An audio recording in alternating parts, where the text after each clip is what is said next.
the fear of the future and the focus on the future, or the looking back at the shame of the past or the regret of the past, plus just the distractions of 2026, everything around us is trying to get us out of that present moment. And that present moment is where life happens.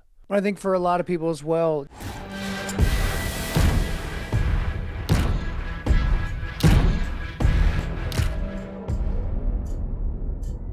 Kyle Thompson is back. Kyle is repeat offender of the MTNTOUGH Podcast. We've had him once in person, which was phenomenal, because we thought we were gonna put him in a bite suit and let a dog attack him, but he'd already done that. So then we're like, well, he could wrestle a grizzly bear. We couldn't pull that off in time, so we did a PRS sniper competition with a girl's rifle, and Kyle performed incredibly well. He is a former pastor who walked away from the traditional church model and has really stepped up as the most unapologetical, bold men's movement in the country, Undaunted Life. Kyle does not preach softness. He doesn't sell self-help hype, and he calls men up to discipline, conviction, and action. We have a lot in common. It's been incredible to become friends over the last couple of years, as both Kyle and I are trying to do everything we possibly can to walk out any sort of calling that we do have to equip men and help men find their will and assignment in this life. So Kyle, welcome back to the MTNTOUGH Podcast. It's always good to be here. I mean, I was there in person last time, even though according to the video, I accidentally thought I was in Utah, even though I'm the one that had the plane ticket. I knew I was in Montana, but I said Utah instead. But it's kind of the same thing. Like, I actually have never been a pastor, but it's like I've been in the men's ministry world for so long. It's almost like I have been, because I try to correct the record with guys and they kind of treat me like they're pastored. And I'm like, hey, just to be clear, pastors are given a flock to shepherd. Right. And they, according to the writer of Hebrews, they're going to have to give an account someday for how they have shepherded that flock. And it's like, look, that's not me, but I do take my audience, whether they're listening to the podcast or tuning into social media stuff or the Daily Blade stuff that I do at Joby. It's like, look, don't put your faith in your favorite podcaster, your favorite pastor, your favorite athlete, your favorite politician or whatever, because they are set up to let you down. But all I'm trying to do is, like, I'm not the encourager guy. Like, I'm not the you can do it guy. I'm not the, if you do these 5 things, all of a sudden your life will just magically be different. It's just pointing guys in the right direction. And so many guys don't have anyone pointing them in any direction. And so they're just floundering, like moving around in all kinds of different directions. And I mean, this just like I do. There are a lot of guys that think that they're just treading water. But there's no such thing. There is a tide, and you're either swimming against it or you're letting it take you wherever it wants to. And so guys got to move, and I just want to be one of those voices as getting them to do that. I appreciate that, and I appreciate that correction on the traditional church model and the pastor, because I think that, as you articulated, that actually has been one thing that I've been evaluating more than probably any recent time of my life, and it seems to be a time that many men are noticing the same thing when it comes to growth and breakthrough and us walking out the assignment on our life that God has uniquely for us. The trap that I found myself caught in at moments, and certainly a lot of other men are caught in this trap. We know that brotherhood is going to help a man. We know that them reframing their identity and getting their identity locked in as a son, not a performance identity or not a worldly identity, is going to help. And what can happen now, especially I think in today's technological society, is we can be quite distracted. So we all know that the enemy is going to just crush us with distraction. The enemy is certainly crushing America with distraction. But there is also his ability and our ability to play in this game of being quite distracted with great things. And that's hard to hear the Lord's voice for you when you're listening to 14 great sermons a day. You're cherry picking the great preachers of America and listening to them on the podcast store in your quiet time. It is some phenomenal podcast that's, kingdom based, Bible based. But what that did to me and other men is, wow, like I'm actually not listening to the Lord and I'm not hearing his voice clearly because I am distracted by very righteous things. Well, look, Satan is so unbelievably crafty. I think Satan uses good things to distract us from great things and great things to distract us from ultimate things, right? Because you know that, hey, he who does not provide for his family is worse than an unbeliever, right? And for a lot of guys, that scripture is just ringing in their ears. So they try to crush it as hard as possible at work. And I think Satan can use that to be like, yeah, take that extra trip, go to that extra conference, make those extra connections, start that side business in addition to your normal business. Hey, try to get that promotion. Hey, let's close out this quarter on a high note. All those types of things. And those things can seem positive. But if you're not dating your wife, if you're not trying to disciple your children, if you're trying to just let, the homeschool curriculum or whatever Christian school you send them to, or Awana or Vacation Bible School do the discipleship for your kids for you, you run out of the ordering that God has given to us, because the ordering is that, God created everything. Jesus is the head of the church. A man is to submit to the headship of Christ. He is the head of the household. He is given a wife who is a helpmate made fit for him, that is equal to him, but given different roles. They are to be fruitful and multiply. They are to raise children up in the nurture and admonition of the Lord, and the children are to respect, honor, and obey their parents, right? And when things are set in that way, it's healthy, it's godly, it's centered, it's all the things that you want. But we just get that out of whack, right? And so for a lot of guys, I just got through talking to a guy on the phone, and everyone gets real confused about what men's ministry is, right? Some people, some organizations think it's a camp that they get guys to show up to, right? Or they think it's an event where they bring in a speaker like me to come and get their guys fired up. But it's like, man, that's church camp, right? I mean, how many kids go to church camp and they're fired up when they get home on Sunday, and then Monday comes around, they forgot their first hour assignment, and so crap, they got to deal with that. Maybe they got a zero, maybe they got to do some extra work, or they got a coach that's running them ragged, or maybe they're in an argument with a friend, or they've got a relationship issue going on somewhere else. And then by Tuesday or Wednesday, all that fire, all that, piss and vinegar, it's gone. It's dispersed. And so we just do the same thing for adults. And so you got this guy that goes to some camp, or they hear me speak on a Saturday morning, and then they go home all fired up and all that, and their wife's like, okay, honey, that's great. But the kids got to get to practice, and the washer isn't working right. And, so we're going to be behind on the laundry for this week. And then all of a sudden they're right back into everyday life. They're right back into Monday morning meetings. They're right back into responding to emails. They're right back into dealing with difficult people in their business or at their place of work or something like that. And so we get so easily distracted. And I just tell guys all the time, it's like working out. Let's say everybody listening to this travel to a Mountain Tough event, and we do, some sort of crazy event in some hotel or convention center somewhere, and, it's all great and all those different things. Guys, you checked the workout box for one day. Yeah. Like, that workout doesn't last you the rest of the year. Yeah. It doesn't last you the rest of the week, right? So you get to work out today for today, and then tomorrow comes and the bill comes due, right? The same is true with your spiritual development. I talk to these guys that are like, man, okay, y'all are studying Romans on the forging table. I read Romans and it didn't work. I'm like, didn't work? What do you even mean it didn't work? I was like, you got to think that was a letter that Paul wrote that was meant to be read at once in a group of people. And here you are going, a few scriptures a day or maybe a chapter a day. And after 16 days, you're done with the book of Romans. And you're like, I don't really understand.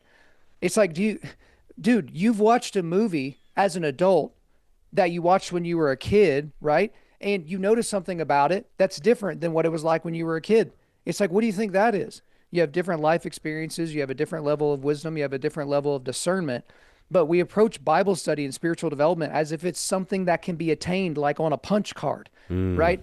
But you get today for today. you get to study the Bible today for today. You get to pray today for today, right? We're not guaranteed tomorrow. We're not guaranteed another second on this planet. But so many guys just get so casual with their overall spiritual development, but at the same time, they want to complain and lament about where they're at developmentally.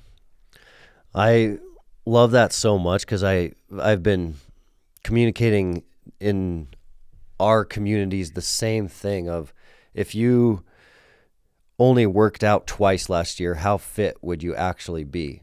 Not fit at all. Yeah, you may as well not have worked out, yeah. And if you only did a daily encounter with the Lord twice last year, how is your spiritual strength and health going to be? It's going to be the same as if you worked out twice last year. Not great, not good at all. And we know that a lot of individuals will say, well, what about my church? How can I get in the right church? What is the right church? And that is a topic of conversation, but I try to bring them back to, well, how are you encountering the Lord every single day? And like what you've done with Joby with the Daily Blade, we've incorporated a similar methodology in Mountain Tough with the daily prayer. It's like, this is a daily development process, just like physical. We know that it has to happen on the daily. You can't just do it once. You can't do it 4 times a month. You can't be Christmas and Easter and hear what the Lord is asking you to do with your life. And that has to happen daily with some stillness and silence around it. One of the topics you brought up, I find so fascinating. It was right when you started there, and it is a topic that I had not heard much about in my life, being around great spiritual mentors. I still had not been taught and unpacked this principle of the enemy's going to do really interesting tactics to keep you away from great things by presenting you with good things. And the spiritual warfare of that is quite interesting and fascinating. And it's fascinating to me that you brought it up on this podcast today, because the Holy Spirit has kind of guided me there several times in the last week. So like example A, great friend clearly gets called by the Lord to leave a phenomenal job. He finally made it in this industry. He's finally the top of the game in this industry. The Lord clearly says, you can't and don't need to be there anymore.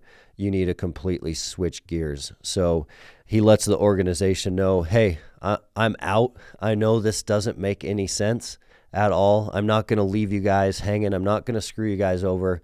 But I'm out. I'm going a different direction.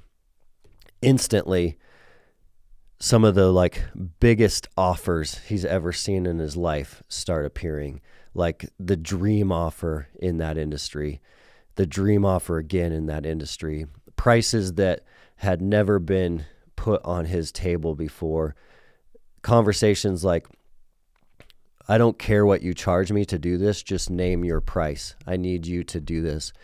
And all of those were sucking him back into that industry that the Lord clearly told him to walk away from.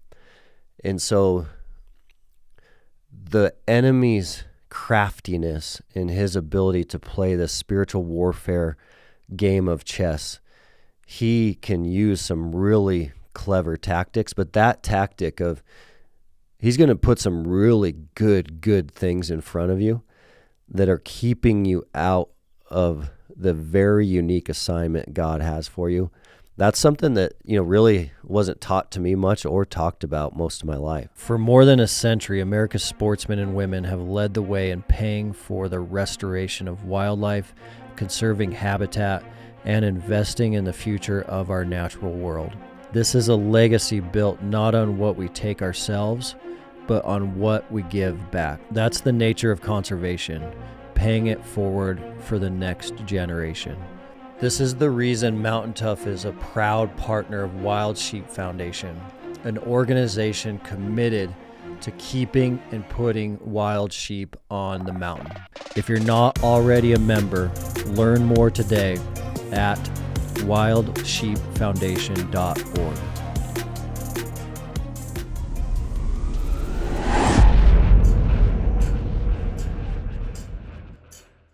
Well, we're drawn to the sexy things, right? So I already mentioned like the church camp stuff, like the conferences, the men's events, those types of things. And all those things are fine. But the reality is you have to have continuous discipline in the same direction for the rest of your life. Like you're going to have these highs and lows. You're going to have these times of plenty, and there's going to be times when you're in the valley of the shadow of death. And even when you're there, I mean, Psalm 23, people read it wrong. They think God just snaps his cosmic genie fingers and delivers us from the valley. That's not what it says. It says that when we're in the valley, which assumes that you will be in the valley at some point, God is there with us, right? And so this is where that concept that Joby has put out there is so helpful, where it's pray, guess, go. Pray, guess, go.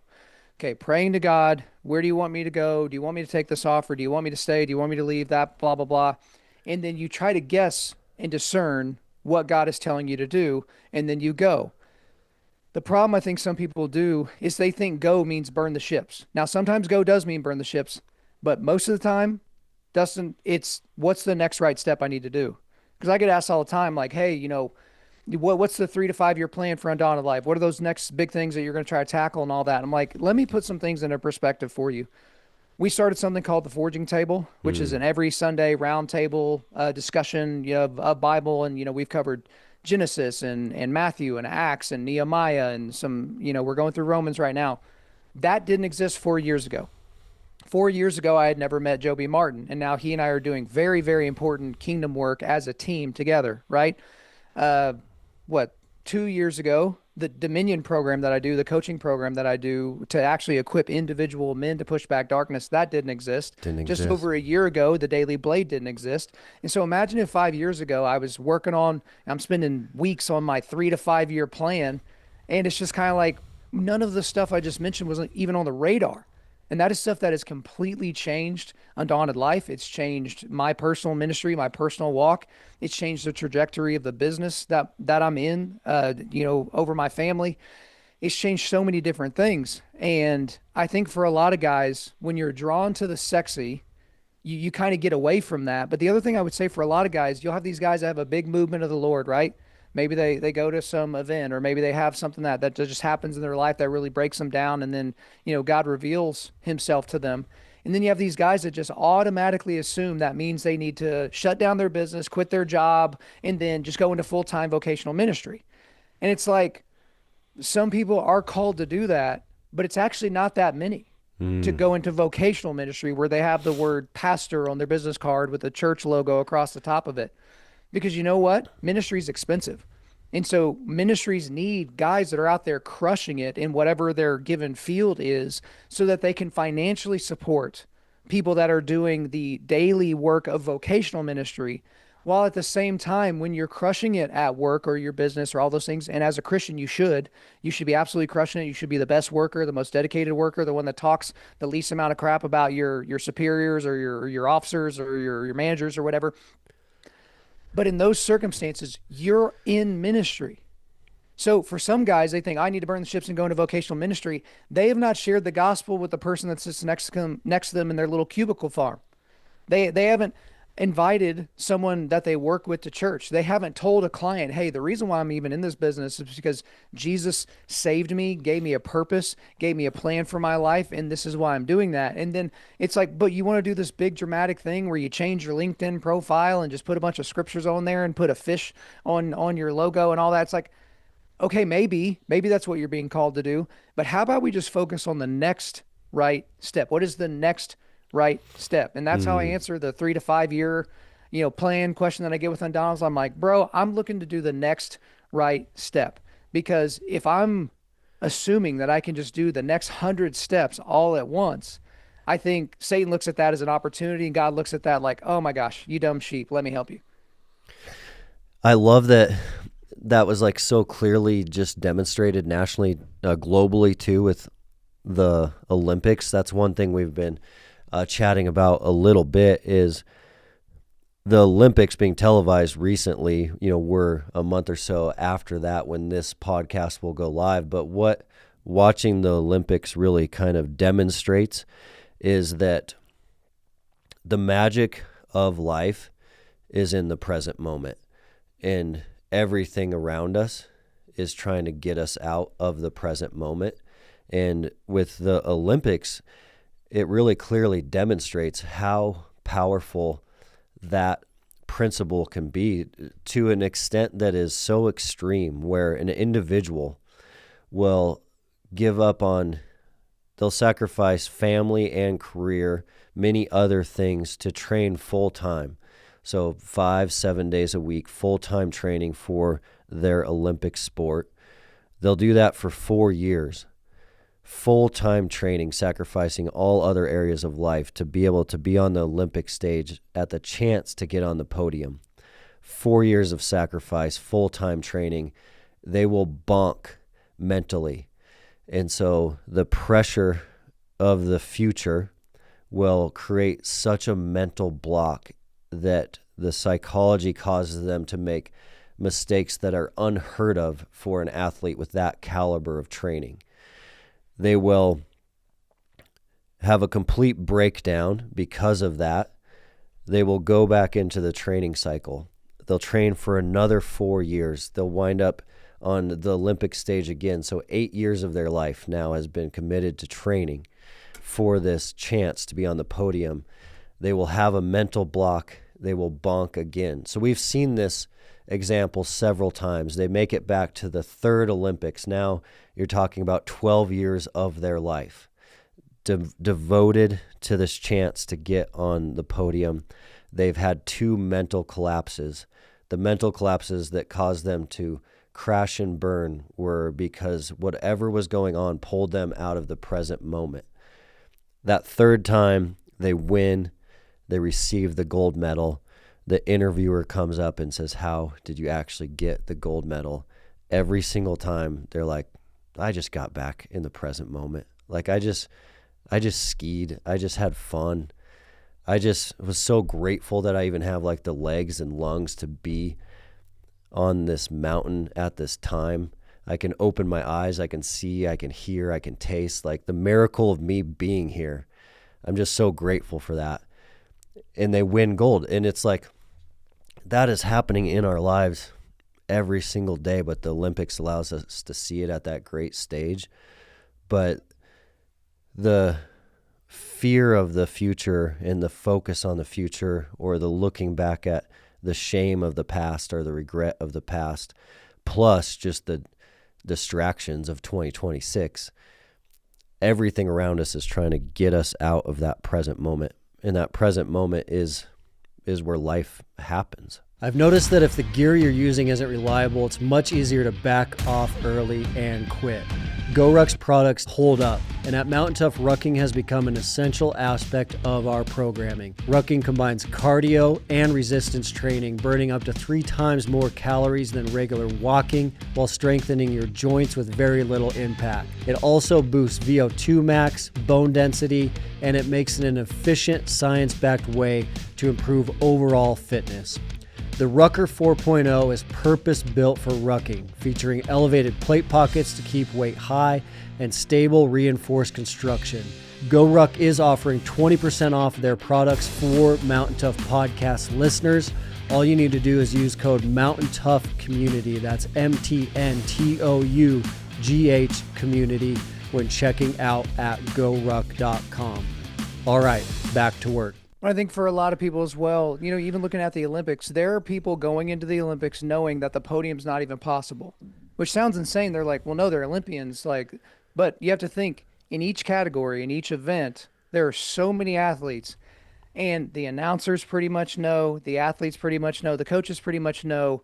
There's a small group of people where the podium's actually possible. Every now and then you have a person that just races out of their mind. There was like some sort of like cross-country ski thing that happened, or it may have been biathlon, and it was in the women's biathlon, and there was a woman from like Kyrgyzstan or Kazakhstan or whatever, who had never in her entire career finished higher than like 5th or 6th.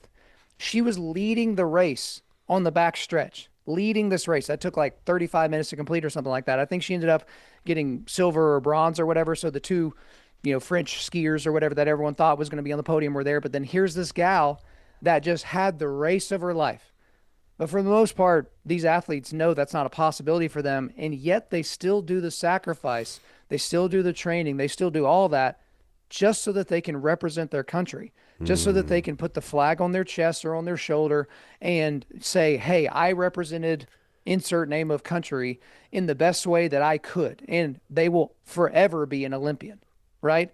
And I have a friend of mine that I've trained with a lot here. He's a wrestler. It's a guy that's in my Sunday school. His name's Sam. Tremendous high school wrestler, tremendous collegiate wrestler, and ended up becoming an Olympian. Well, his Olympic moment was one match, and he lost a very, very, very close match. And his entire life of training came to that moment, and he didn't prevail. He didn't have his podium moment. He didn't have any of that. He got one match in the Olympics in his entire Olympic career, and he lost. So does that mean he wasted all that time? Well, if you ask him, of course not. Because the things he's been able to do since then as a competitor and as a coach were set up, and the foundation was laid by all those years of training and all those years of competition. And again, it's continuous discipline in the exact same direction, constantly working for excellence. Like one of my favorite things I've heard in a sermon recently, it was by John Tyson, who's a pastor out of New York City. He grew up in Australia, and like when he was a teenager, he worked at a butcher shop. And so when he became a believer, so just imagine this, kind of get this in your brain. He's got this like slab of beef sitting there, right? He's got to cut it up. And basically what he would do is he would lay out all of his tools, his knives, the sharpeners and all that. And then he would open up his hands and he would pray to God, God, if you're the only one that sees these cuts that I make today, may they be the best cuts and the most honoring cuts that I could possibly do, that I am possibly capable of. And that's how we should approach everything, right? So before I record a podcast, I'm like, God, like, this isn't my audience. This is your audience. What do you want me to say to them? Open up my brain so that my mouth opens up afterwards, and let's go. Let's do the work. Yeah. And if we all approached our jobs, our families, our businesses in that way, I think it would have like tremendous consequences, positive consequences for the kingdom. Yeah, I couldn't agree more. And I think that it's difficult to do, but when we do settle back in to that, the stillness and the listening in the Holy Spirit's guidance, it becomes apparent to me that like we are uniquely gifted for a very unique assignment that only we have the talents and the capital and the resources for to walk out. So like God is looking for Kyle to do something very unique. God is looking for Dustin to do something very, very unique. And that might be our geographical location. That might be our occupation. That might be our life experience on how he's built our lives and our connections and our resources and our talents and our uniquenesses. He's asking us to do specific things. And so if we're looking for some of those other examples of what other influencers are doing, our leaders are doing, we're missing that opportunity to hear and acknowledge exactly what God is asking us to do. Mountain Ops supplements keep you going steady. I've personally been on their Yeti pre-workout for clean energy without jitters, and their Hydrate to stay topped off during long days when you need those electrolytes. Creatine and protein are a staple for me for building and bouncing back. Plus, they have no junk, just real fuel. It's simple, reliable stuff that helps you push when it counts. Get 20% off Mountain Ops supplements at mountainops.com using code MOUNTAINTOUGH. That's MTNTOUGH. All right, now back to work.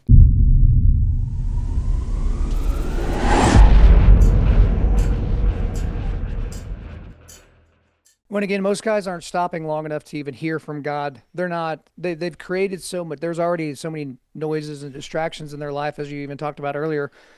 They're not trying to quiet things down. They're trying to ramp things up. They're trying to get more information in. They're trying to like fill every single waking moment with something. And then you know how it is. You're sitting in a waiting room for more than 5 seconds and you're like, well, this is awkward. And you go and what? You pull the supercomputer out of your pocket and you just start doom scrolling. Every now and then you'll do something productive, like respond to an email or an important text message or something like that.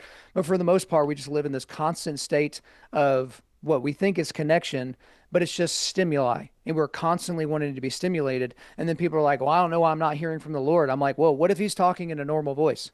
Well, if you're in a crowded room full of people and someone's trying to talk to you from across the room in a normal voice, can you hear them? Of course not. And for a lot of guys, it's like, do you really want God to yell? Because if God has to raise his voice, I'm assuming there's going to be some things that might put you in the valley of the shadow of death so that he can try to get your attention. Yeah. Yeah, it's so true.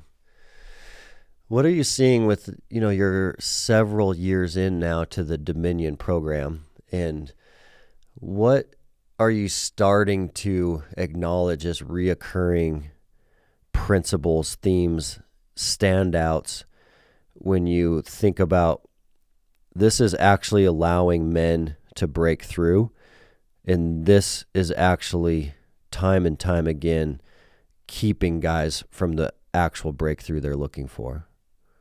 Yeah, so I've noticed a lot of things because we run teams. So the Dominion program really came into fruition because I kept getting the same feedback from guys all over the world, which was, Kyle, I've listened to all the podcast episodes, I've read all the devotionals, I've heard you speak live, I've done whatever, and I get it.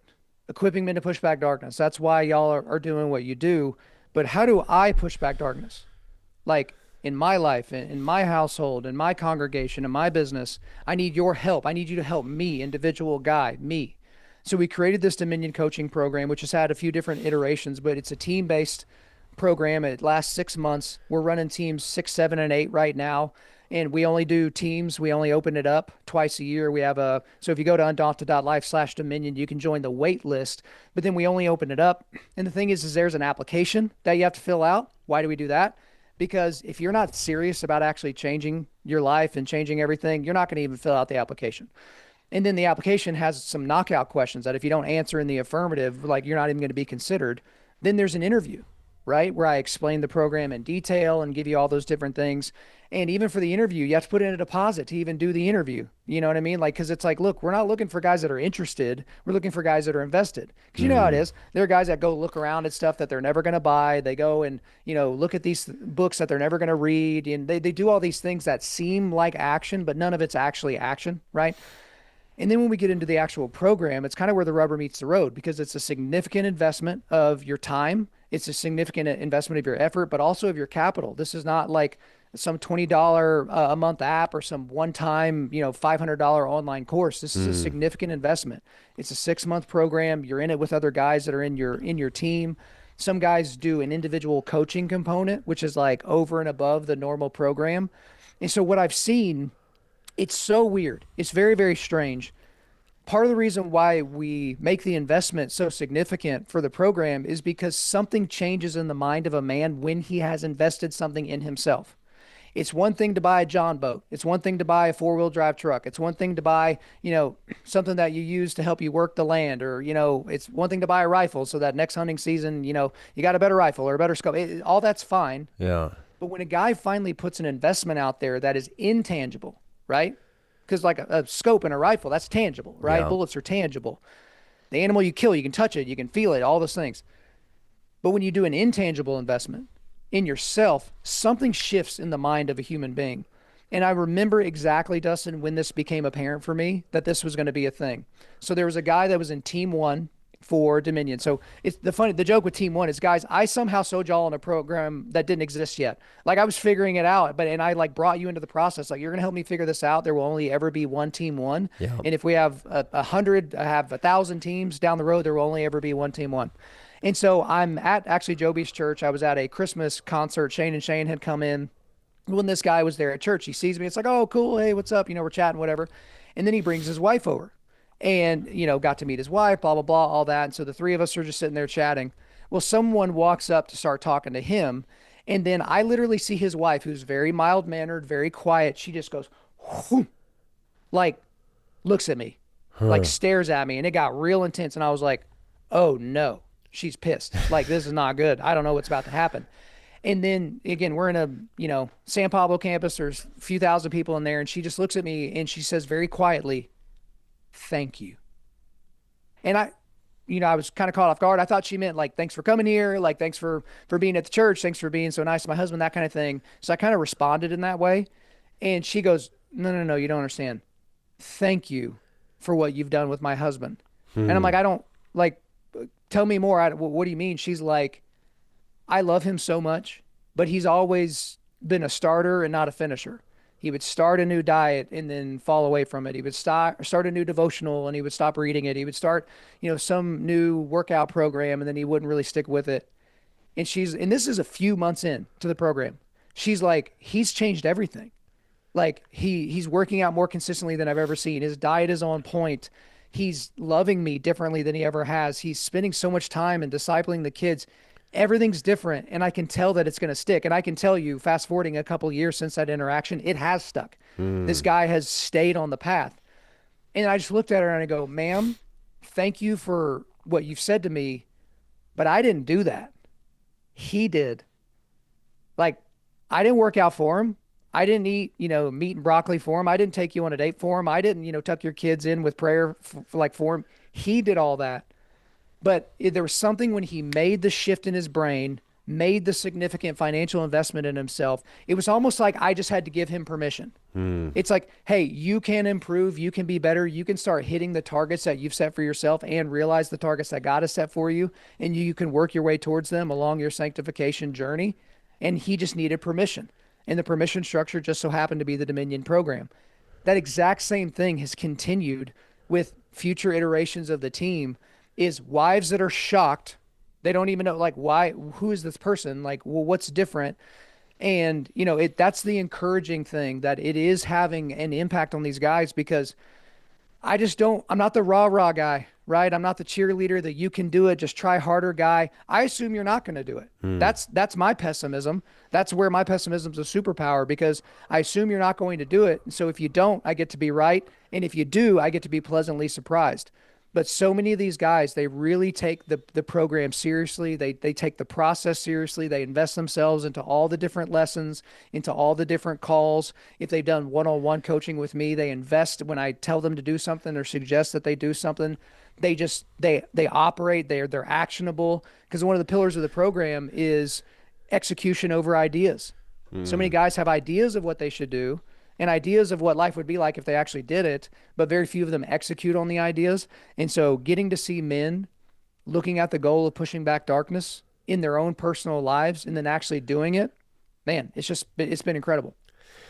That's incredibly profound, because with your mentorship, I turned on the Sword program. And so after you doing the Dominion, you and I connected, and I was like, hey, I have this amazing, phenomenal Mountain Tough community. We plug into them with spiritual resilience, nutritional resilience, physical resilience. We are engaging them with the daily prayer.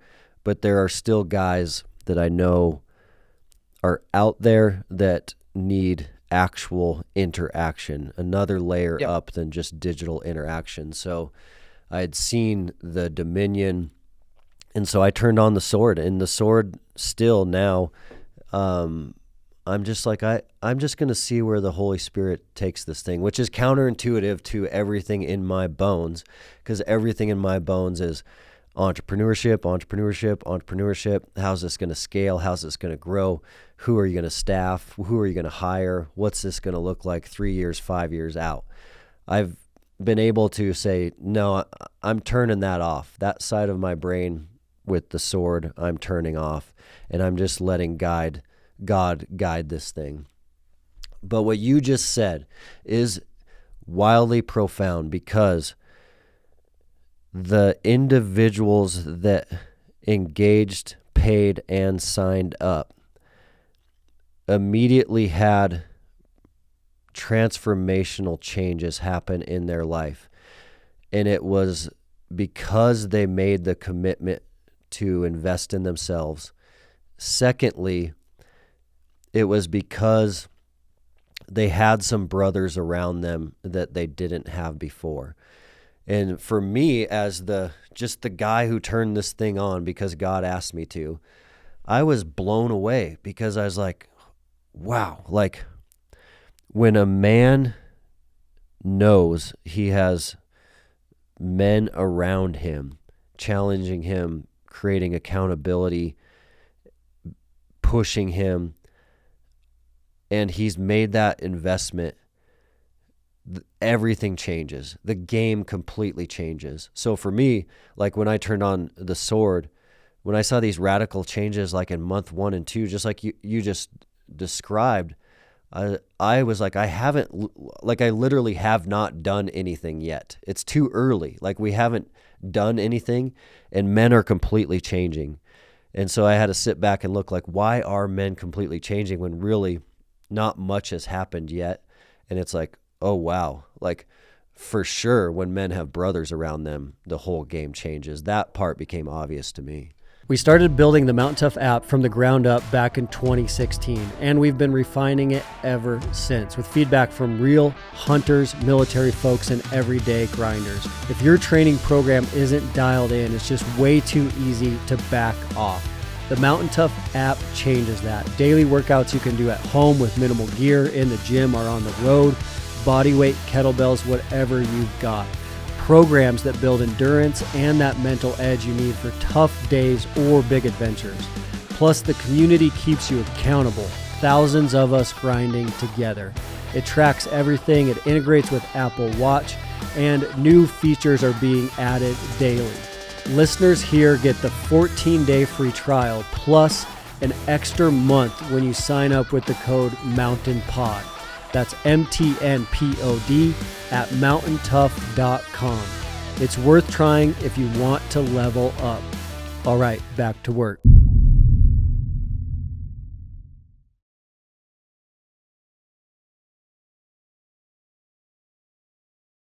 So every now and then I'll do interviews for these, and I was out of the interview process for one round, and then I inserted myself back in this last time because a lot of guys wanted to talk to me and do that whole thing, and so we worked all that out.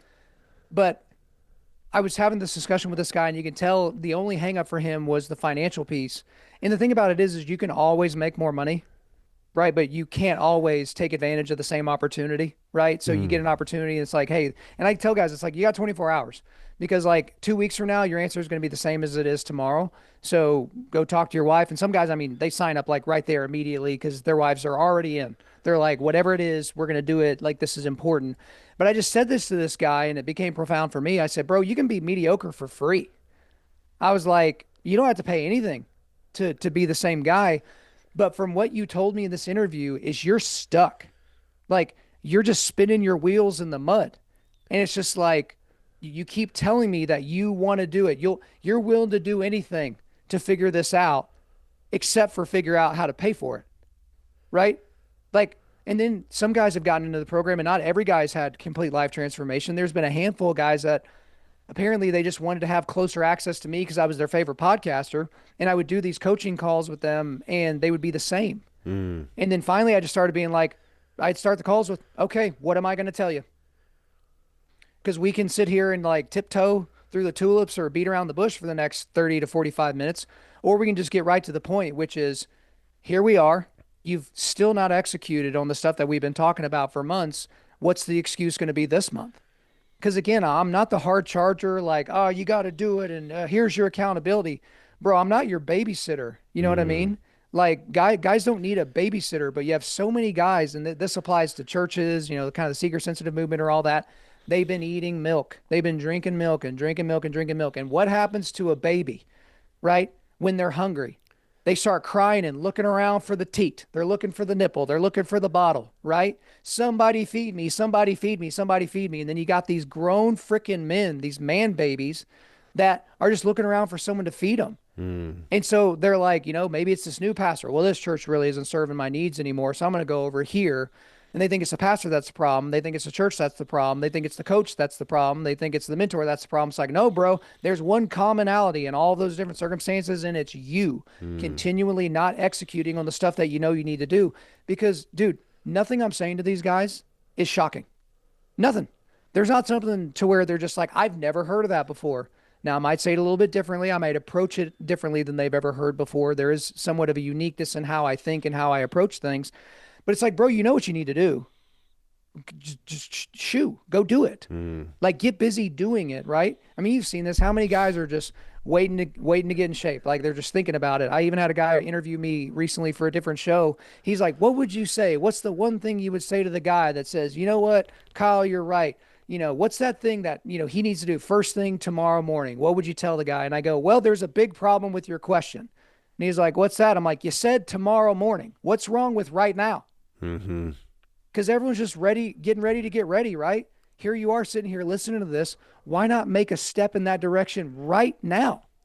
Like, what's all this? Okay, when, January 1st, that's when I'm finally going to do X, Y, and Z. Or, after I get past this busy season at work, I'm going to do this, that, and the other. It's like, okay, I'm going to go ahead and take the bet that you're not. Because you're not even thinking about this correctly, because you're letting the calendar dictate your personal actions. Yeah. Right? And that's the thing with working out. How many days in your life, Dustin, have you worked out when you didn't feel like it? Most of them. Yeah. Right? You're a little banged up, you're a little sore, you're a little tired, you're underslept, maybe things aren't perfect at home, maybe your kids are acting crazy and you don't feel like it, but what? You do it because you execute on the thing that you need to do regardless of how you feel about it.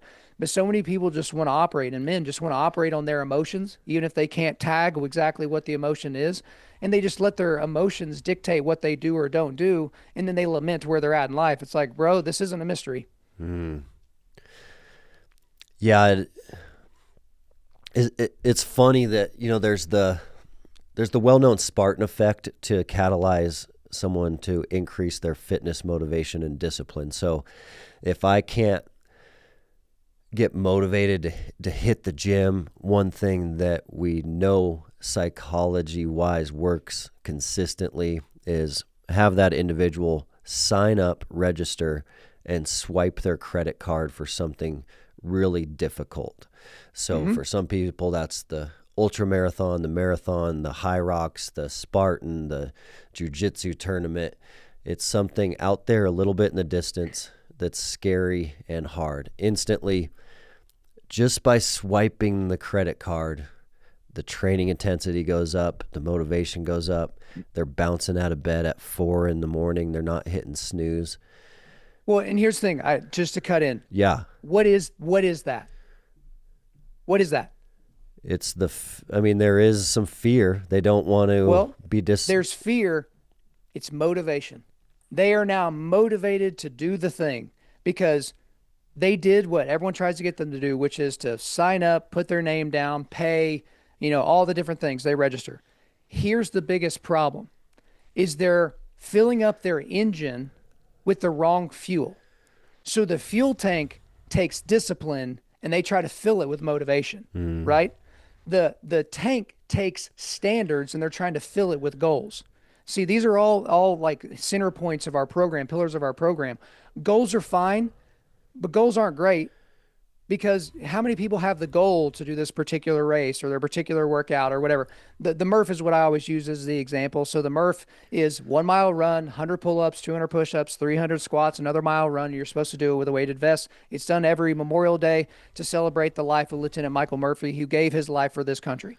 Okay, so I've done that workout every Memorial Day for the last 10 years, right? Or 10 years plus.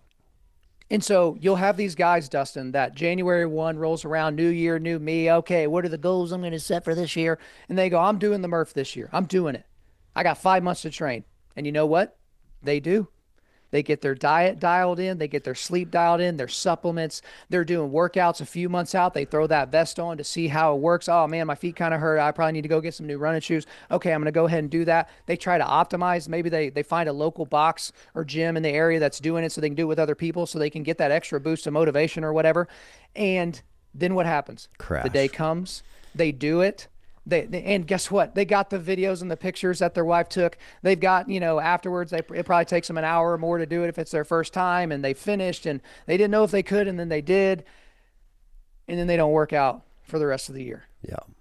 And so by the time January 1 rolls around again, they're actually in worse shape than they were the previous year at that exact moment because they had goals and not standards. And so for me, the way that I train, like just think about it when I came to your gym.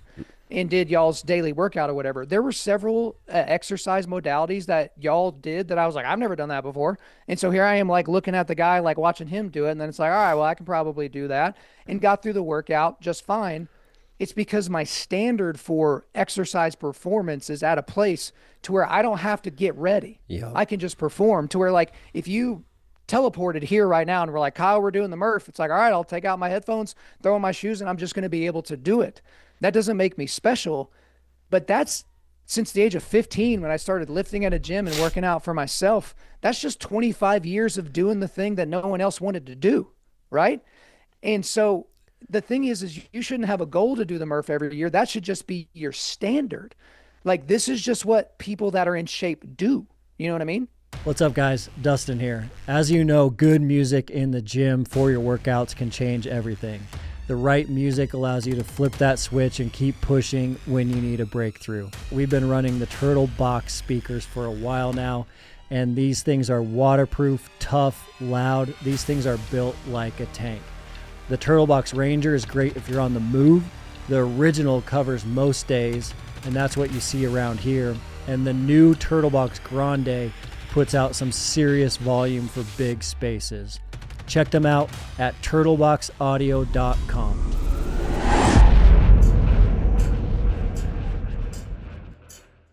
Yeah, and I think it's now we need to take that a level further, and how do we make that not only a physical approach, but also a spiritual approach? Because like Mountain Tough, the Always Ready principle has been part of our ethos since 2016. It's what we've been preaching. It's what we've been communicating. And it's like, hey, we want you at 80% all of the time. And then you can dial up that last 20%. So if you're at 80% physically, mentally, spiritually, emotionally, nutritionally, you don't have to train for a physical fitness test. You don't have to train for a 10K.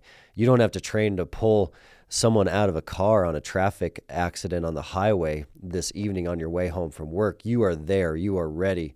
And if you do want to go somewhere really deep, really unique, like maybe you want to run a 250-mile race through the desert, well, we're going to take you from 80% to 100%, and that is an easier gap to get if you're already ready all the time. But how do we do that same thing spiritually? Because, you know, the pararescue creed, the Army PJ or the Air Force PJ creed is mentally, physically, always ready so that others may live. So as a Christian man, it's like there's a spiritual component of being always ready so that others may live. And it operates just like that physical component. Like that standard has to be high, and that discipline of building that muscle daily has to be high as well. Yeah, I think most people just, honestly, Dustin, just to put a finer point on even what you said, which was perfect, they're just not willing to put in the work. And that's ultimately what it comes down to. They want the results. They don't want to put in the work. So with the Dominion, not many guys get those spots because there's very few spots and there's lots of applications. The individuals that got those spots instantly became part of a brotherhood. When they became part of a brotherhood, without you doing anything, yet just by them being part of a brotherhood, they started living and walking out and being different men. And then did that leave you with this feeling, because you've been preaching the Foxhole friend philosophy for a while, and I couldn't agree more, but wondering if you saw through like the Dominion of, it's almost like a bigger deal than you thought it was. It's a bigger deal than is articulated, that everything changes when you have a few brothers around you.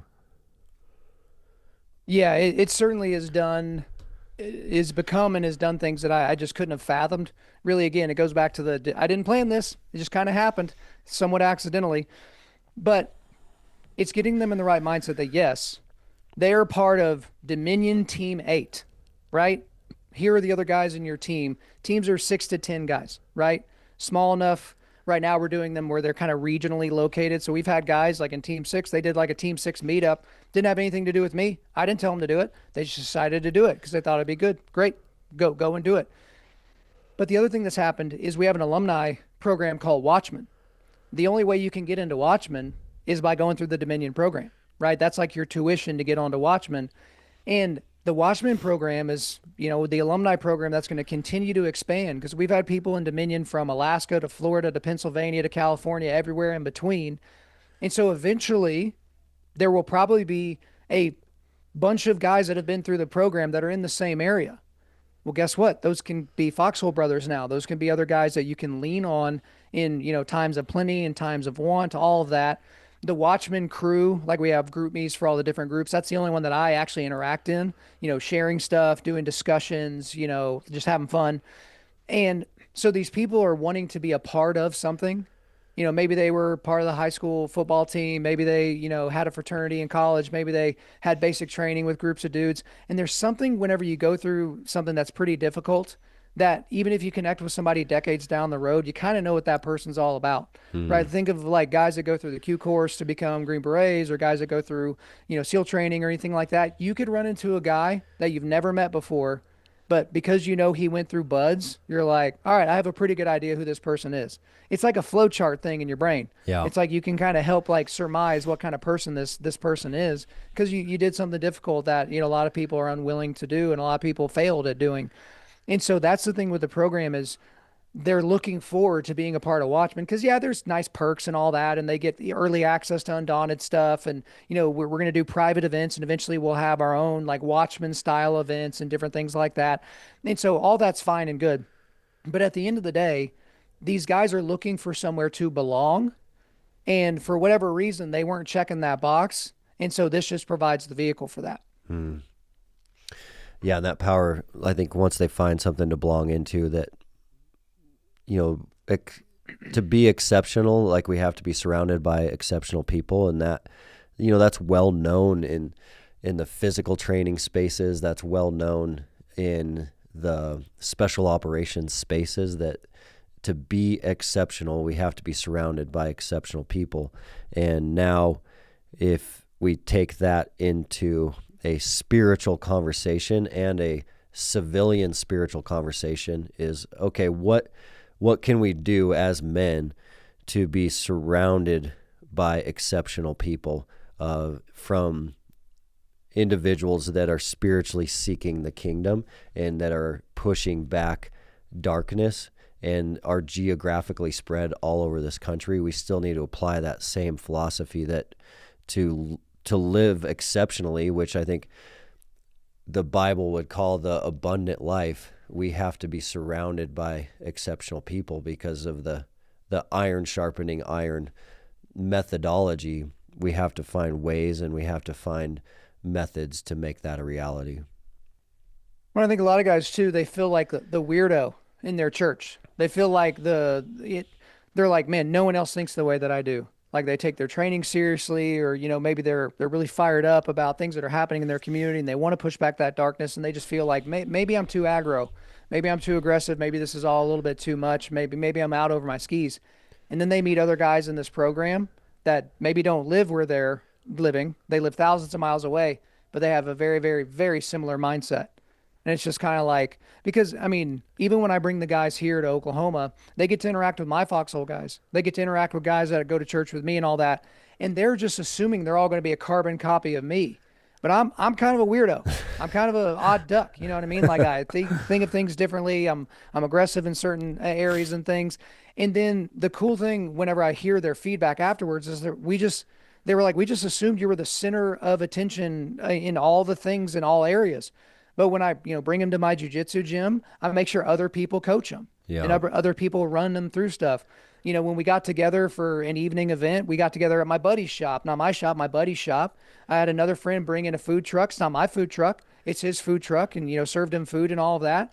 And they just got to be like, oh, I don't have to be the guy. Because some of these guys are like, well, I don't have this magnetic personality, or I don't have this gravitational pull for the things that I'm doing. I don't have this weird job where I get to scream into a microphone all day. And they think, okay, well, I won't be able to do it that way. I'm going to have to find a new way of doing it. It's like, nah, brother, you just have to be able to welcome guys in. Because a lot of times that's just all that I do. I tell guys all the time, if you build it, they might come. Like, I mean, this isn't, if you build it, they will come. That's the Field of Dreams thing. Yeah. You build a place for guys to come and develop, and they might come. And you just have to be okay with that. Your job is to remove barriers to entry and to welcome and invite. That's your job. And then while they're there, make sure it's worth their time. That's why I suggest guys are like, I'm thinking about starting a Bible study. I'm like, why? They're like, and they don't have a good answer. I was like, how many guys are just so desperate to sign up for a 6 a.m. Thursday morning Bible study? Not a whole lot of guys. You're probably going to get guys that are a little bit maybe softer in their affect, that are kind of attracted to the let's sit in a circle and talk about things. It's like, go do something. I don't care even what you do. Start a rucking club. Do a HIIT workout once a week. Do jujitsu. Have one guy that's a blue belt kind of like show you some stuff. He'll show you wrong stuff, but at least he's showing you stuff. And earn the circle time.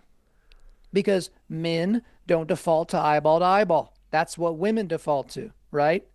Men default to shoulder, accomplish a task. Mission. Then eyeball to eyeball, okay? But if all you're doing is getting together doing eyeball to eyeball stuff, that's not going to speak to the men in the way that you think it does, even if you kind of shroud it in the I guess category of Bible study, right? It's going to seem fine but not be fine. So it's like, yeah, just figure something out, remove the barriers to entry, and then make it happen. I love it. And I want to end us right now so we can get you to registration in time for the potential chance that you are going to see Metallica in the Sphere for your 40th birthday. So yeah, the odds of that happening are, we got to pray for that. Dude, anybody listening to this, and the odds went down significantly a second ago because apparently I was logged into the wrong account. And so the timer that was ticking down over here just disappeared when it said I was in the wrong account. And so I've been in like 3 or 4 different waiting rooms to try to do that. So, hey, if anybody listening to this, if you got a couple of Sphere tickets and you're like, I really want to bless the ginger in my life, hey, we can figure out a way to make that happen because I'm hot on the trail, but it's not looking likely at this point. You never know. Someone might reach out just based on listening to that today. Well, Kyle, thank you so much. info@undaunted.life. Shoot me an email if you got it. Thanks, brother. Appreciate you. Thanks, man.